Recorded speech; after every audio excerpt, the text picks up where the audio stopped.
Tensions rise as Russia says it's deploying anti-aircraft missiles to Syria. Tensions in the Middle East ratcheted up dangerously Wednesday, a day after Turkey shot down a Russian warplane, with the Turkish president accusing Russia of deceit and Russia announcing it would deploy anti-aircraft missiles to Syria. Russian Defense Minister Sergey Lavrov said on his ministry's Twitter feed that the country would deploy S-400 defense missile systems to its HMBYMIM air base near Latakia, on Syria's Mediterranean coast. The missiles have a range of 250 kilometers, according to the missile-inflicting website, or 155 miles.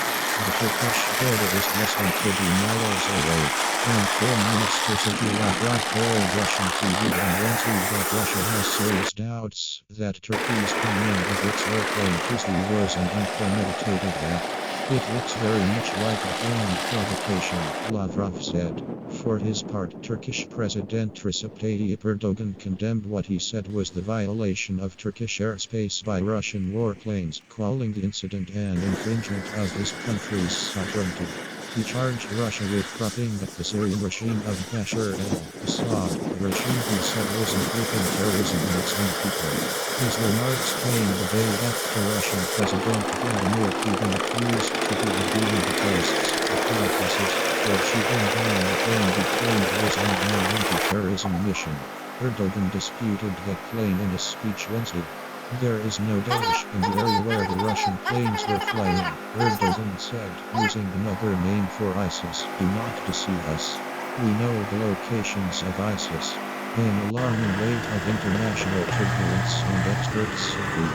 None of the targets that the Russians were going after had anything to do with ISIS. Those were all those Turkmen groups, said CNN military analyst Cedric Layton, a retired U.S. Air Force colonel. The Turkmen minority in that part of northern Syria has strong ties to the Turkish government, which wants to afford them the degree of protection.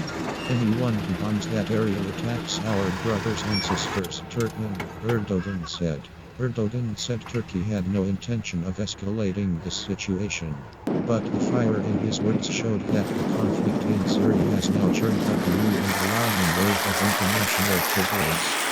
My state saw that play in Syria where the United States, Russia and a swarm of other global, regional and local forces are entangled in the civil war. Turkey, NATO member, said it had repeatedly warned the Russian warplane, shooting it down only after it ignored several warnings and violated Turkish airspace. Russia rejected that version of events, saying the Sukhoi Su-24 bomber was attacked 1 kilometer inside Syrian territory. But Erdogan claimed parts of the downed plane had fallen inside Turkey, injuring 2 people.